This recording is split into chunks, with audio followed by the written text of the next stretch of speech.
প্রিয় শিক্ষার্থীরা, সাহিত্য অঙ্গনে তোমাদের স্বাগতম। আজকের আলোচ্য বিষয় প্রাচীন বাংলার সমাজ ও সাহিত্য। এই প্রাচীন বাংলার সমাজ ও সাহিত্য পড়াতে গেলে আমাকে কিন্তু সাহিত্যের ইতিহাসের যুগ বিভাগটা আগে করে নিতে হবে। আজকে আমি যুগ বিভাগটা তোমাদেরকে রেখাচিত্রের মাধ্যমে দেখাবো এবং সেই যুগে কোন কোন রচনা রচিত হয়েছিল সেগুলোও দেখাবো। চলো তাহলে দেখে নিই।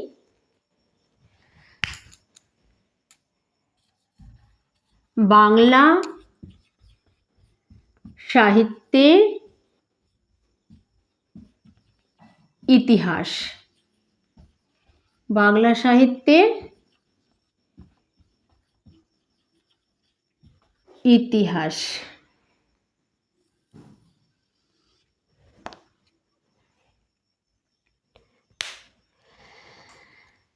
বাংলা ভাষার জন্ম হয়েছে মোহাম্মদ শহীদুল্লাহর মতে।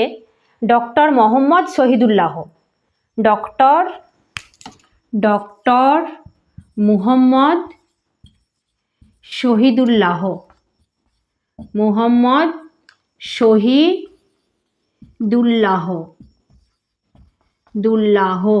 ইনার মতে বাংলা ভাষার জন্ম হয়েছে 650 খ্রিস্টাব্দে। তোমরা মত পার্থক্য বলবে না, এটা হচ্ছে দ্বিমত, মানে দুটো মত আছে। আর একটা হচ্ছে ডক্টর সুনীতি কুমার চট্টোপাধ্যায়, ডক্টর সুনীতি কুমার চট্টোপাধ্যায়ের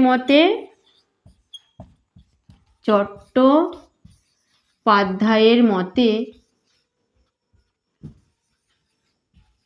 বাংলা ভাষার জন্ম হয়েছে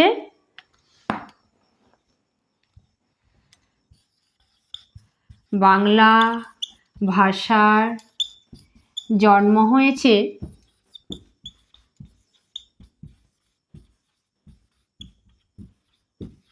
950 খ্রিস্টাব্দে। 950 খ্রিস্টাব্দে।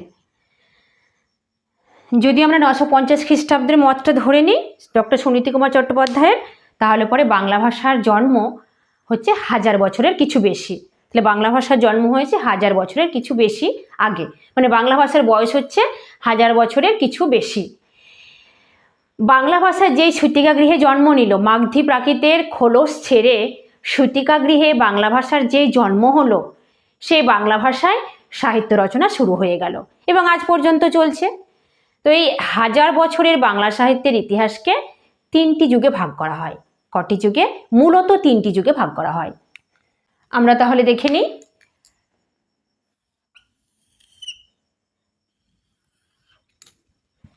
প্রাচীন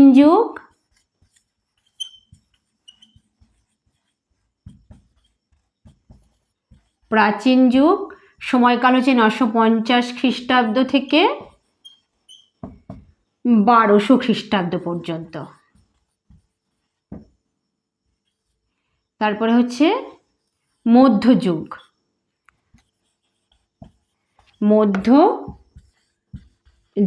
সময়কাল 1201 থেকে 1800 খ্রিস্টাব্দ পর্যন্ত। এরপরে হচ্ছে আধুনিক যুগ।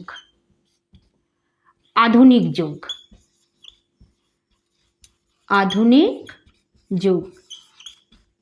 যুগের সময়কাল হচ্ছে 1801 থেকে বর্তমান কাল পর্যন্ত।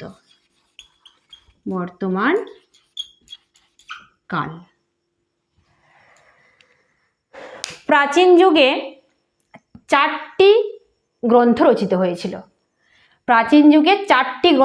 হয়েছিল। ঠিক আছে, আমি বাংলা ভাষায় বলিনি, কিন্তু আমি বলেছি প্রাচীন যুগে 4টি গ্রন্থ রচিত হয়েছিল। কি কি? ডাকার্ণব, এক নম্বর হলো ডাকার্ণব। 2 নম্বর হচ্ছে কৃষ্ণাচার্যের দোহা,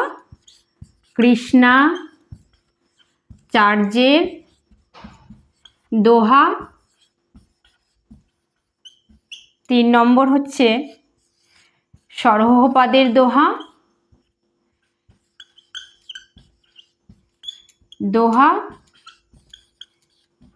4 নম্বর চর্যাপদ।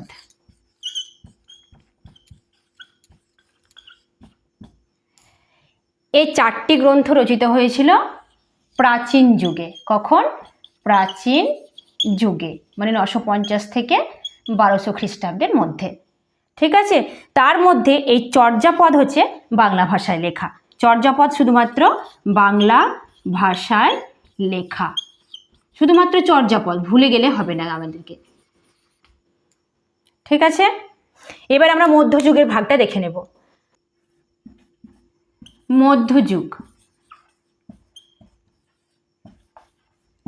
মধ্যযুগকে 4 ভাগে ভাগ করা হয়। বাংলা সাহিত্যিকেরা 4 ভাগে ভাগ করেছেন। কি কি? সময়কালটা তো বলে দিয়েছি, 1201 থেকে 1800 খ্রিস্টাব্দ। এবার 1 নম্বরে হচ্ছে বন্ধ্যা যুগ, বন্ধ্যা যুগ। 2 নম্বর হচ্ছে বন্ধ্যা যুগের সময়কাল হচ্ছে 1201 থেকে 1350, 1201 খ্রিস্টাব্দ থেকে 1350 খ্রিস্টাব্দ পর্যন্ত।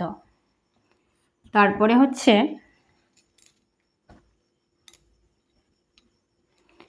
প্রাক চৈতন্য যুগ, প্রাক চৈতন্য যুগ।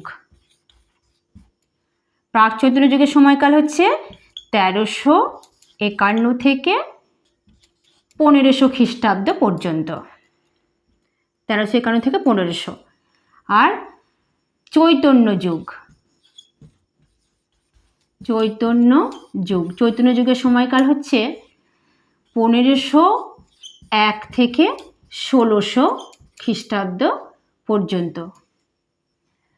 আর চৈতন্যোত্তর আর একটা ভাগ হচ্ছে চৈতন্যোত্তর যুগ।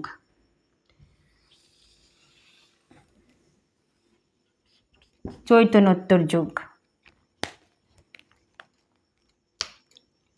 এটার সময়কাল হচ্ছে 1601 থেকে